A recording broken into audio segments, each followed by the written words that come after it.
Hello and welcome to Ted Lasso post-match. This is the unofficially official Ted Lasso podcast where we talk about the new episode of Ted Lasso after they come out. We're going to walk you through the episode, recap it, talk about how we feel, where we think things are going. And at the end of the day, we're going to crown an MVP, the most valuable player of the episode of Ted Lasso. I'm Aiden. I'm joined here today by Vinny. How are you, Vinny? I'm all right. How are you, Aiden? I'm great. Just been dodging the rain all day. That you probably want to hear in the background of my audio ever so slightly. So that's your warning there, listeners. I've been caught in the rain for the past 2 days in England, so Yeah, about time you had some. I know. It's bloody Australia, right? It should still be kind of warm in Australia at this time of year. Maybe April. I don't know. I'm not a bloody weatherman, mate. I don't know. Everything's backwards. It is backwards. We're talking about Signs today, which is season 3, episode 5. Side note, by the way, I didn't pick up, but last week's episode was actually written by Brett Goldstein himself, the GOAT. Yes, it was. I did know that. I did see that. Yeah, he's a champ. Yeah, so this episode, Signs, and I'm going to say it off the bat, I feel like this episode could be my least favorite of the season so far. Oh, really? I don't think it was bad. It was just very messy. It was another one. Messy. I think I said this about maybe episode 3, where it was like a lot of ideas. It's trying to do a lot of things. And in doing so, it kind of fails at creating a cohesive episode. It's just like a lot of different scenes. And it's made this episode kind of hard to recap. It's setting a lot up. Yeah. This episode. How did you feel, generally speaking, about the episode? I didn't mind it. Yeah. Yeah, it's not my favorite of the season so far, but you know, I don't think there's a Ted Lasso episode that I dislike particularly. Yeah, exactly. But yeah, like I have no strong feelings towards it. It's just one of those in between episodes for me. Yeah.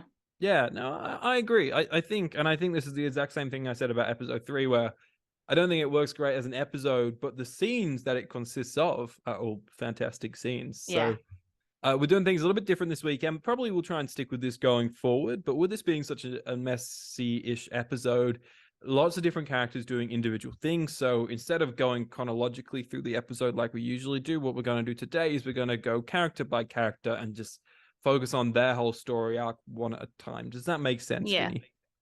Yeah, because obviously there's a lot of characters in Ted Lasso, but this episode, instead of focusing predominantly on just Roy or just Ted, or we're seeing a lot of different characters having their own little side stories in this episode. It's just an episode full of side stories. Yeah. So I feel like this is the best way to do it. Yeah, I agree. And I guess the main, there's a lot of important plot points in this episode, but I guess the main one, just looking at where Richmond is, we'll start with Zava, who they made a big fuss about Zava coming into the show and into the side. And after a 7-game losing streak, Zava retires this week. How have you felt about the whole Zava situation? Yeah, let's talk about it. Zava doesn't just leave Richmond, he retires from football. And it's an odd one, because I think I mentioned back when Zava was first introduced that I was a bit skeptical about him. A bit skeptical about his introduction, like introducing a new character in series 3. And I also didn't like how sort of cocky and arrogant he was and everything like that. But I actually ended up quite liking him. Yeah, I know. It's great, hey. Yeah, and I think that even though he's only been in it for a few episodes, I think he himself went through like a good story, even though like nothing really focused on him. But you could see that like he enjoyed playing football. But I think maybe Richmond showed him that family is the most important thing, which is why he then went and retired, potentially. Yeah, to was it an avocado farm or something he retires to? Yeah. His true passion. His true calling. I'll give you props, Vinny, because you said early on in this podcast that he was going to let the team down and he was not going to show up to a game. Now, this game, it was kind of an important game. It was against City, but it wasn't. We were sort of thinking it was going to be against a West Ham rematch or something like that when they really, it was crucial for them to win. But yeah, you did call that he would abandon just before a game and would no show at a game, which is exactly what happened here, which sends everyone into scrambles and they throw Colin in as the striker. I never realized that Colin was more of a sub. I never sort of picked up on that. But I did sort of think, and I don't know how it works in terms of over in football world in the UK, how it works like listing and managing a team and stuff. But my thought would be, you've got Tart, who has been like a known striker in the past, and he's, what is he playing as a winger or something? Wouldn't, if you've got your main striker do a no-show, wouldn't you think to put your next best striker in rather than your sub?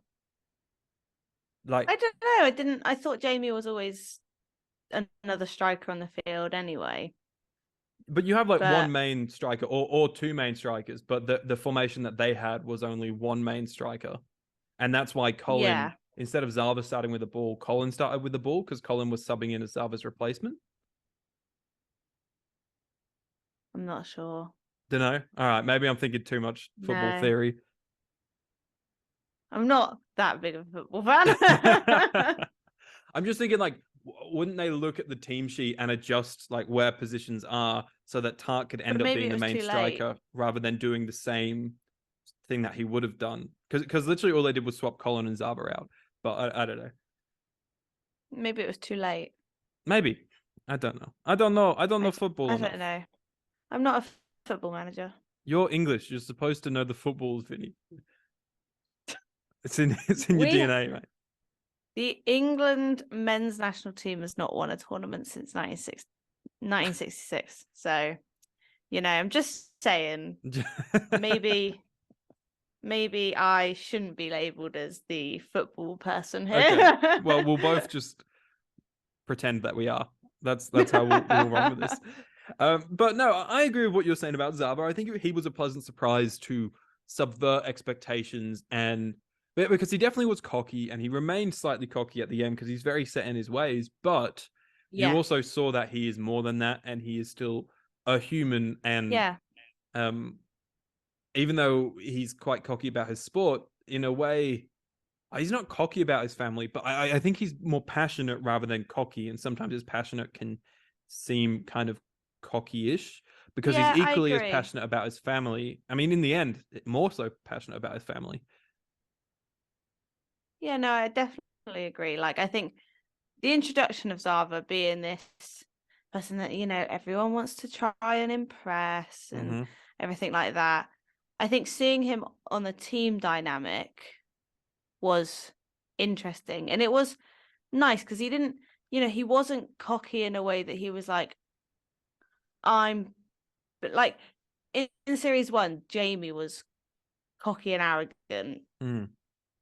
Whereas like Zava, I think, Zava knows he's great at football, but he says like he's really nice to all of his fellow teammates. Yeah.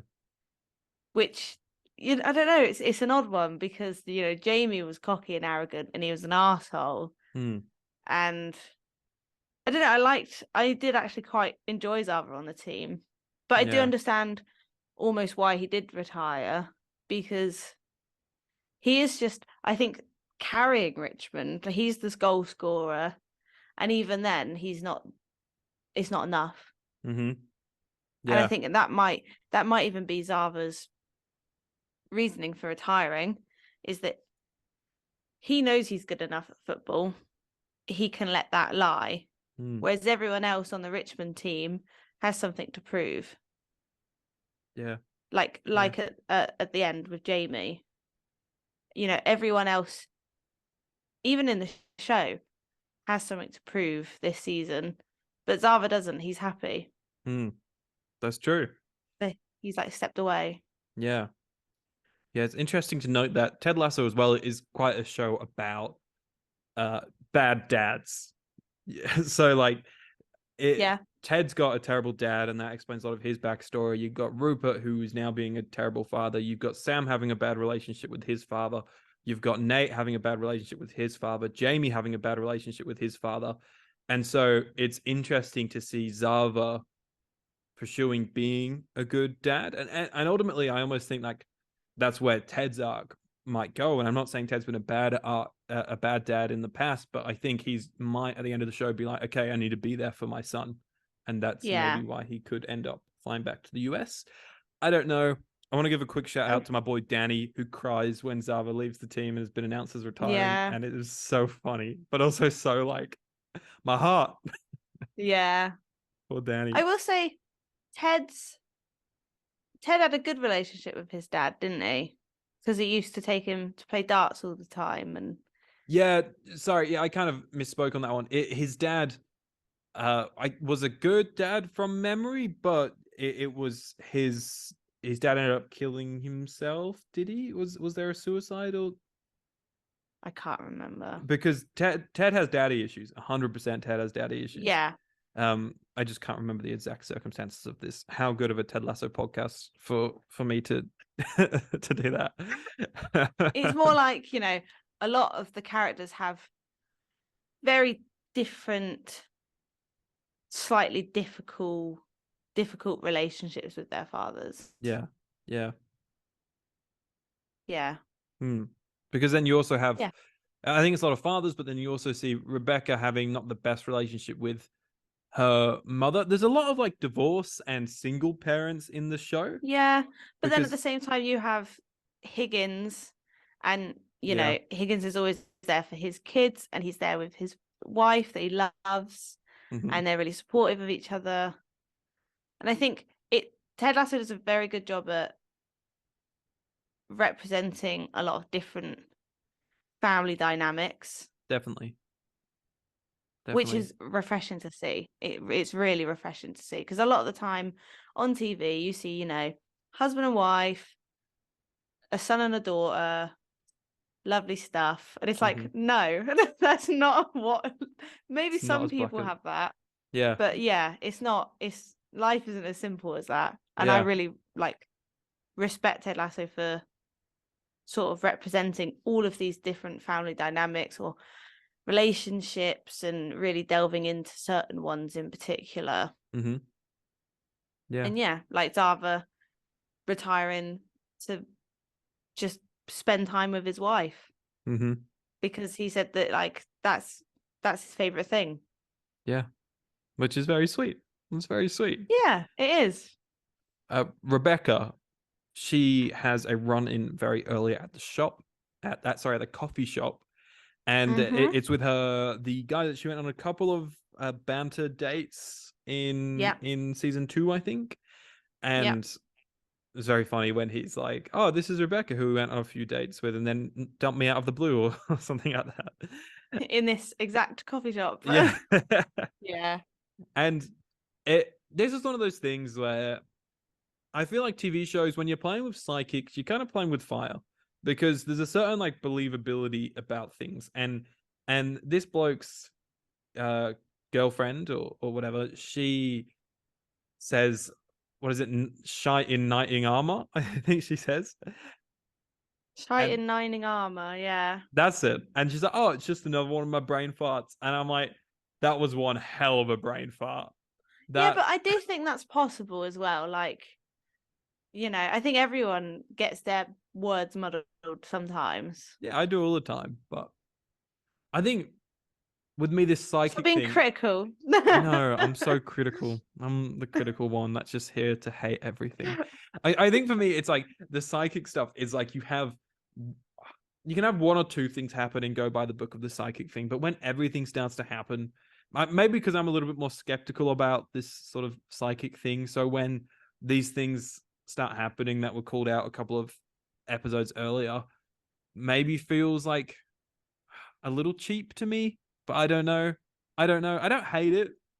I think we need to give it a chance to see where it's going, because obviously we've had the green matches, the green match book, and then obviously we've had the shite in knighting armor, and obviously the rest of Rebecca's story in this episode is finding out if she can have children. And I think like the fact that those two things that the psychic said have come to light, she's now got a bit of belief.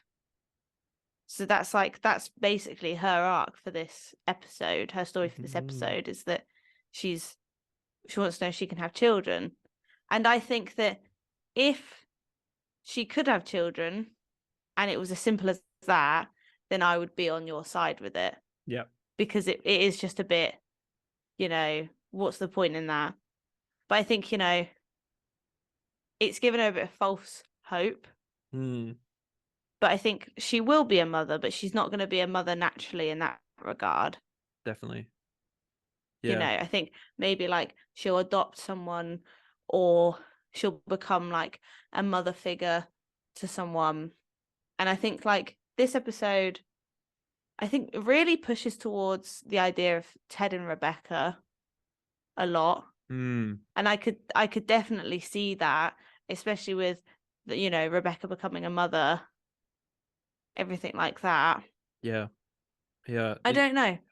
It's interesting the way you said that she got a bit of belief about possibly being able to become a mother. Gave me like this galaxy brain moment, because belief is obviously like the main tagline of Ted Lasso, right? Yeah. And the whole thing with Ted, which we'll get onto Ted shortly, but something that I'm struggling with Ted at the moment is he's still running with that whole thing of like, you got to believe it. He's a really shit football coach, but it's his way that he can actually work with the players that makes him such a good coach, right? And but in this season in particular, he is, to me, coming off quite just really dumb when it comes to football, right? Like, he's really not offering up anything. In season 1, he was at least being like, oh, here's everything I know about NFL, and let's just apply it to the football field. And that's why he has smart guys to then help him work those tactics and blend those tactics together. But in season 3, it really has just felt like he is not trying to bring any football things. He's just letting Beard and Roy give him ideas, which is actually like grinding my gears a little bit. I feel like he comes off as a really passive character in doing so. But we still see that Rebecca is angry, is getting more and more angry. Like, we need to do something, Ted. Like, we need to get a win. Will you ever get a win again? Or whatever she says. We then see Higgins sort of pulling the whole, maybe we might have to fire Ted card. Do you think we could have a moment where she's like, Ted, we need to win this next game? And Ted's like, we just need to believe in it. And she's like, well, belief can't get you everywhere, Ted, because of her whole thing with her kid. That was my galaxy brain moment. Sorry, it was a big ramble. Yeah. No, definitely. I think that obviously Higgins does bring up the Ted dilemma. And I do agree with you. Like, I think Ted's mind has been really clouded this season. I think, he's very preoccupied on other things. Because even West Ham, he didn't seem that bothered about. Yeah. It was Nate and Beard, it was Roy and Beard that, were really bothered about it, and Rebecca. But Ted he is being quite passive, wishy-washy with it all. And I think that I do like that they're questioning, like, should we fire him? Like, the issues clearly, like, the players are all talented, they're all skillful, they're all passionate, but we're not winning games. You point to the manager then. That's what happens in football. And Rebecca's like, no, we're not having this conversation. But I think it is going to come up a couple episodes down the line where she has to have that conversation with him. Not in the sense that she has to fire him, but she has to be like, she has to be the one to actually sit down and get something out of him. Yeah. I think that's definitely where it's heading. You see, just a lot of the conversations kind of feel like it's going that way. Because at the moment, I'm gonna say it, Ted's kind of being a bad coach. I think because he's just not trying. He's not trying to learn football either anymore. Like, he really is just relying on those around him. And as much as he can come off as a good team leader, and like I said, I don't want to do a disservice to how he is as like a moral leader. But I think there is an element of, you do 3 years into your stint as a coach, you probably should start to know what you're talking about when it comes to football. I think, and he's just not offering that at the moment. But I hope this is an intentional part of. Sorry, I hope this is like an intentional part of the plot, and it's not just something that the writers are maybe getting a little bit lazy with. No, I'm hoping that it is an intentional part, because I think that we've not seen a lot of Ted's coaching skill, and Ted does have a good coaching skill, though he doesn't have football knowledge. He is a good coach. Like, he has done wonders for the boys on that team. Definitely. And I think we've not really, apart from episode 1 where he took him down the bloody drains, we've not seen him really do anything very Ted Lasso-esque. No. And I think that that's what we need. Like, we need him to really like do one of his weird and wacky scenarios. Yeah. And, you know, everyone around him question it, but like, he knows what he's on about then. And I don't know if we saw that towards the end of the episode. Maybe, you know, a little bit. Yeah, we saw him sort of do what he does best. I guess what I'm looking for is him to start sort of challenging his weaknesses as a coach, and for him to start, improving his more tactical ability as a coach. Yeah, I do think that this season, and especially in this episode in particular, but like, his mind has been on other things. But even like reverting back to episode 1 in series 3, he's at the airport with his son, and he's staring off into space. Like, he's just not, he's not present in the room. And I think that that's happening a lot in this season. Like, you know, Zava's quit, the team are all distraught, and Ted's just like, right guys, I'll see you on Monday, and they're like, what? And it's like, he's just not, he's not being very aware of what's going on around him, because his mind is somewhere else completely. And I think that that's something that he's going to really have to work on, because I do think that potentially is the reason why Richmond aren't performing as well, is because he's not there. He's not mentally clocked in to what's happening, so he's not able to coach them properly through it. It's a good point. Maybe it's one of those things where he needs to fix himself before he can fix others.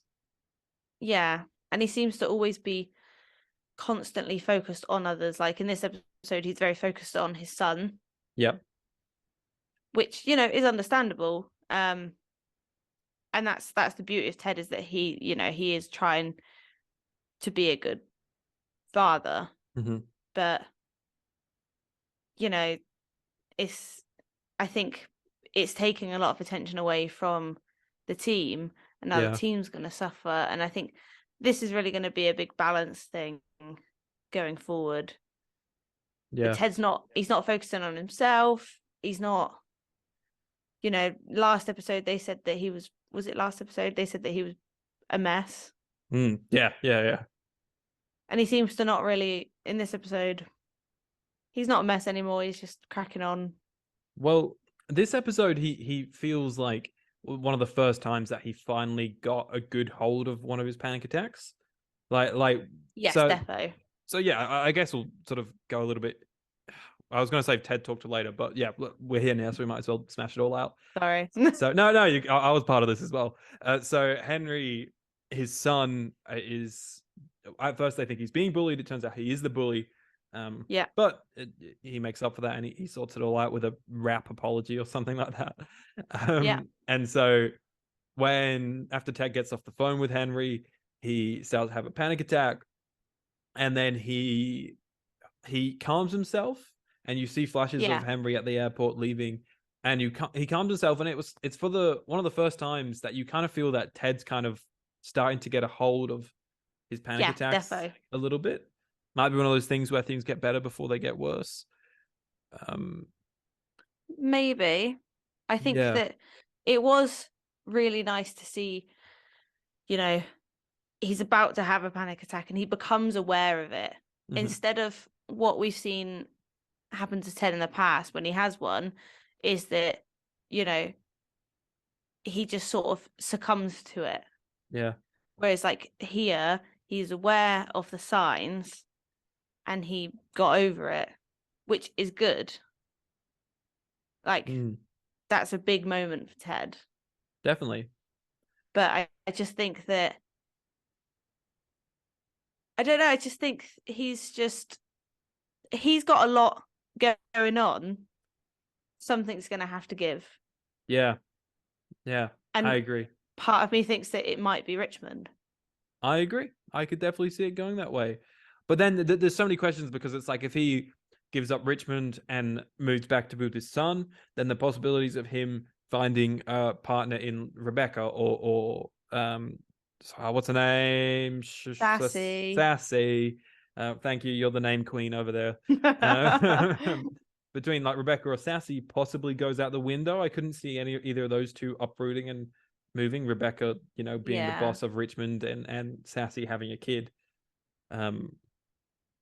Yeah. So ideas like that. There's a lot of questions still to answer with this show, which I think is really, really good. Ted getting a grips of his anxiety attack, a panic attack, and then I feel like this was a big turning point for him, because much as I can say he's quite passive and it's been a bit of a problem for me, the final speech that he delivers to the gang, it really comes off different than most of his upper motivational speaks to me. Yes. It's got a bit more spark. Different. It's like, it's not as like, come on boys, let's be motivated, let's get this. It's more like, come on guys, like I'm done with feeling. I think he says he's going to take steps towards being a better team and a better person. He wants no envy, he wants no more fear, and he wants no more shame. And I think that's him now having a spark to stand up for himself, and as a team, they're going to stand up, and it's a bit more of a fire under their ass than they've had before. Yeah, it definitely felt like a different speech, different to the usual Ted speech. I think, usually he'll go on a bit of a ramble, make a bit of a quirky American reference that no one understands. Including me. Yeah, and me. And then, it's all like, a bit lighthearted, but it gets through to some of the players and stuff like that. Yep. Whereas this one, it felt like more of a serious speech. And, the fact that obviously a lot, like you said, the show's based around belief. They've got the belief sign. Ted rips it up because he's like, it's just a sign. Like, you need to. Huge. Yeah. And obviously that's something that he's like ingrained in these players for 2 seasons.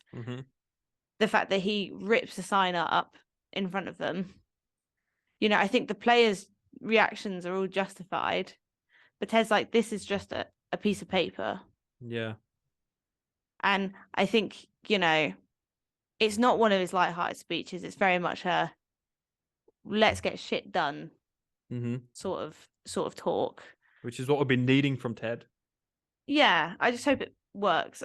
Yeah, I agree. I think the more we talk about this episode, the more I'm sort of starting to come around to it. We said at the top of the show, this episode is called Signs, and initial reading of that is Rebecca's signs and the things she's getting, those spiritual, supernatural signs she's getting.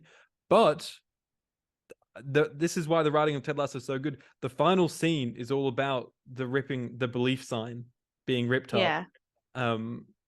And I guess the sign of what that means for them as a team. So it's another thing of this show being so tightly written.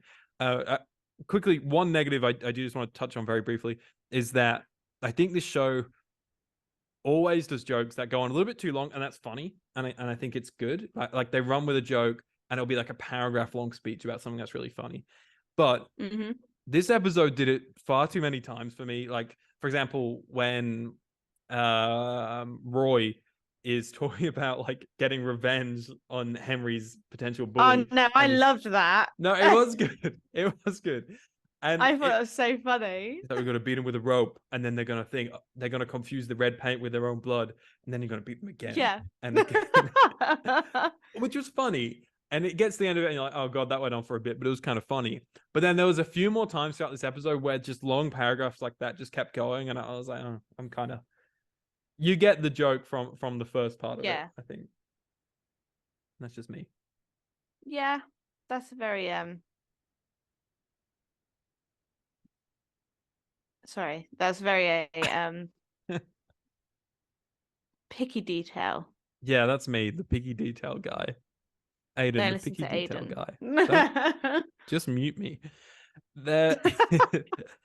We didn't talk too deep into Rebecca, but we probably don't have time to dive too much into her. But we do find out that she is infertile, and Yeah. I want to give a massive shout out to Hannah Waddingham Yes.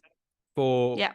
the most subtle emotional performance and possibly her Yeah. best in the show, where she just sits Her there silently. performance, I'll say that her performance in this whole episode is phenomenal. Yep. Like Rebecca's character in this episode, although yeah, we've already spoken about it, but like, you know, it is just for like she's done such a good job in this episode. Obviously, like with Rebecca overall, but this is a real standout performance this episode with her. Yeah. There's an art to, I think, delivering an emotional performance that's subtle, because Yeah. you know, you think someone finding out about becoming infertile, you think you expect like tears, and a lot of actors might play that as a very emotional, very almost melodramatic reveal, but Rebecca Yeah. plays it so, I think, realistically calm. Like, Yeah, because I she think that this is the whole thing with both the show and this episode, is that like with she knew when she saw that psychic and the psychic said she was going to be a mother, she lost her shit at the psychic. She was like, that's fucked up. Like, you can't say that that's fucked up. yeah. And then obviously she has that little spark of hope in this episode.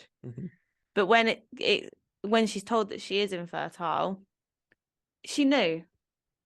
You know that she knew that. And it's like that last glimmer of hope is gone. Just gone, yeah. And that's what the reaction is. It's not that initial reaction that, you know, she's just found out and she's super emotional and absolutely distraught. It's no, she knew. She had a little bit of hope that maybe something could happen, and it's gone now. Yeah. And I think she played it perfectly. So perfectly, super emotional. Makes you wonder who the kid could be. I was reading some theories online. Obviously, the obvious answer is that she becomes a bit of a mother to Henry if her and Ted do end up together. Yeah. There's also some people saying that obviously Rupert now has a kid and he's being a shit dad, and we've seen him cheating on his girlfriend, fiance, or wife. I'm not sure what their actual relationship is at this point. And there is an element of, perhaps if the show leans a certain way over the next few episodes, perhaps she could end up looking after this kid, which I know it's a little bit weird because she doesn't actually have any blood with the kid, which isn't weird. It's just adoption. But I think the show would have to make some steps over a period of a few episodes to make that work quite naturally. Yeah, I don't think that would be the case, to be honest. But it's a big theory online. It is. I was surprised when I read it. I don't personally think that's going to be the route it goes down. But you know, that's on record now. On record. You've been right about everything so far. So, well, maybe we'll see. Maybe. All right, two other main sort of character plot points to talk about this episode. Keely, she has to fire Shandy. Thank God. I've had enough of Shandy. The Shandy firing scene was another scene that went on far too long, when she was like quitting and she was like, balls, dick. Oh, yeah. Suck my dick. That whole thing. And I don't want to leave. Fuck you. Yeah, it just kept going. But ultimately it brings Keely and Jack closer, which was an interesting plot point. There's a poopy sheep in the boardroom. Yeah, I think that, I mean, firstly, like, I'll say that the whole Shandy firing was vital for Keely's character development. Yeah. Because obviously, like, Keely wants to be this businesswoman, but like Keely doesn't really have that much of a backbone when it comes to that. She's too nice. Mm. And this was so important for her to do so that, you know, she can, you know, do it. She's confident enough to be like, no, you fucked up too many times. Mm-hmm. And she still did it in a nice way. Yeah. It does bring her and Jack closer together. A compliment sandwich. Yes. Mm-hmm. So Keely and Jack posted together, and then once again Ted Lasso does one for the gays and has Keely and Jack hook up. Before we jump onto that, another Ted Lasso doing something for the gays is Trent holds. Did you? Yes, you caught it. The Rainbow Cup. Yeah. Yes. We're onto something here, Vinny. We're onto it. I bloody love Trent. I know. He's a go. I wish he's only got like one line an episode at the moment. I want him to jump back into the spotlight a little bit. I think that we'll see Trent, not to go off Keely for a moment, but I think that Trent will come to light again, because I also think that the whole focus on Colin that episode, you know, we focused on him once, we've not focused on him again. I think that's going to come up again. It's all there for a reason. Time. Yeah. Yeah. So we will see more of Trent. Yeah, definitely. And because the writing of the book, I think, is going to be an integral part to the closure of the show. Yeah. I think it's going to either reveal something that they didn't know about each other. I don't know. There's a lot of ways that whole book thing will go, but I think it's going to be a big part about the climax of the show. Mm-hmm. So Keely and Jack hook up after Jack said that she got with a 30-year-old clown in a car. How do you sit with this? Because this sort of, I want to say that I did slightly pick up on looks last week between them, where I was like, could there be a thing here? But also did come on quite quick. So where do you sit with it? I mean, I'm not against it, but I am also against it because I just don't. I love Roy and Keely. Yeah, I know. I knew that was coming. So that's our ship. I think, Roy and Keely, and obviously Keely even says, it still hurts. Yeah. Her and Roy, I think she still has feelings for him. I think there's a scene in the episode as well. I think it's during Ted's speech or something like that, where the camera goes on to Roy, and I'm like, they clearly both still love each other. Yeah. For me, personally. That's when Ted's doing his final speech, and he's like, maybe you've hurt someone, and it shows Roy then. Yeah.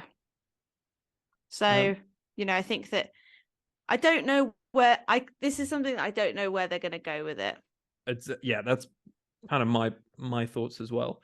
It's I hope that it's not there just as like a twist, and I want and I hope and I think Roy and Keely will still end up together. So I hope this isn't just like a random curveball they threw in there for like a plot twist sake, because you don't want to be I think dealing with people's sexualities and things like that for the sake of just a plot twist and stuff. Because I don't think in the past, I don't think Keely's ever been established as being bi or anything in the past. I'm not sure. Maybe there's a throwaway line there or anything. But regardless, I hope this isn't just a quick throwaway relationship thing. I hope they do play with this over a few episodes, and eventually that might lead her back to Roy. But that's what I think. That's just where I'm like, I don't know where they're going to go with it. Because to me, throughout this entire season, they've been obviously, since series 1, they were pushing Roy and Keely. And then at the beginning of this series, they've obviously split up, but there's still all those lingering looks and everything. Yeah. And I'm like, oh, well, Roy and Keely is still very much on the cards. So them introducing this Jack and Jack's relationship with Keely, I'm like, I don't know where they're going with this. I'm very intrigued. I'm very intrigued to see what happens next week or in the next coming episodes, just to see sort of what they do with it, because we've established that the writing in Ted Lasso is spot on. Yeah. I can't imagine they would just use it for, the summit for Keely. Like, Yeah. I feel like it's gonna have its use. I just don't know what it is yet. It's definitely hard to judge at this early stage. So yeah, I'll probably Yeah. reserve a final judgment of that on that plot once it's concluded, I guess. We said this episode's Yeah. about signs. I think it's also about relationships because we do see this Keely and Jack thing happen. But we Yeah. also see Nate the Great goes on a date. Yeah. And it's to Indeed his he does. family, the restaurant he went to with his family, and he gets the window seat Yeah. again, but Jade's being all blank, doesn't give a shit kind of thing. He takes his date from Bones and Honey, where they went to last week. He takes his date that he met there, Anastasia, and she ain't happy about it. She's like, what is this No. place? Fucks off with her friends. Jade comes in, saves the day. Yeah, and I think that is it Jade? Is that a name? Jade, yeah. Since we first met her, this season, she does not care at all who Nate is. And I've loved that. And this episode in particular, I thought, Nate's turned up there with the pretty girl and he's like, oh, we want the best seat. And she's like, I'll have to check. Like, she doesn't care.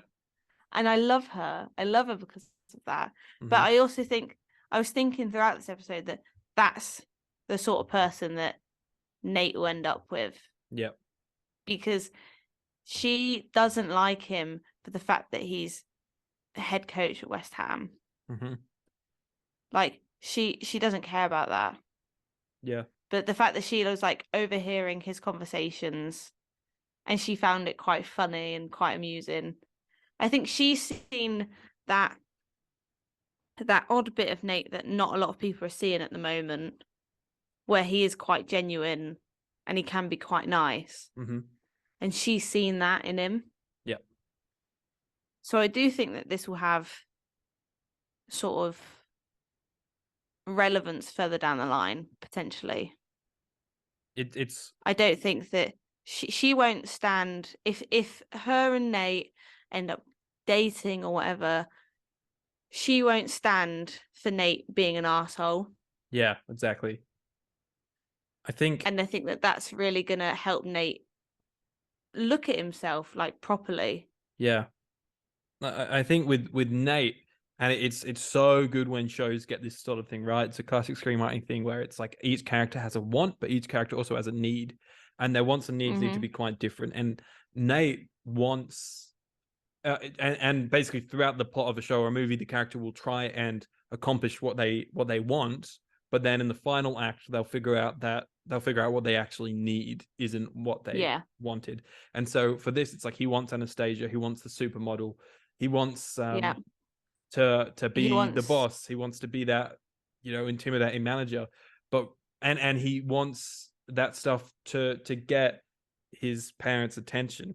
Yeah. Right. But what he's gonna figure out, I think it's kind of obvious where this is going in a good way, is that he needs people like Jade who don't see that big picture stuff. They just see him for who he is.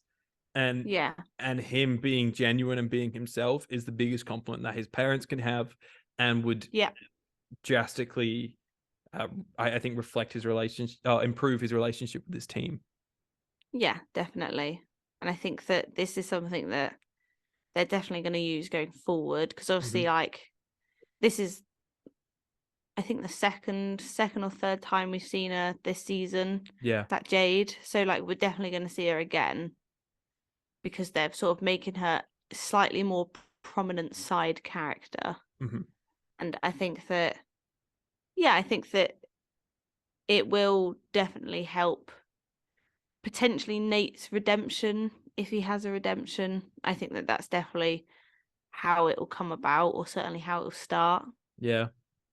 He's definitely on the redemption way at the moment. You can see him starting to figure out these things. You can see him starting to figure out what he needs. But from last week, his battle to wanting to apologize to Ted, but Rupert, who he wants as a boss, and who is the one that's like, impress. no, you need to live this life. You need to, get with Anastasia and stuff. And he's starting to realize that that's not what he needs. So I think a redemption's on Yeah. the cards big time for Nate, and I think it will happen sooner in the season than we thought it would. Potentially. I think that I don't know. I'm not sure where that's going to go. I'd like to see going forward. I'd like to see more of Rupert, just because I think he's such a good villain. Mm-hmm. Like, I'd really like to delve into.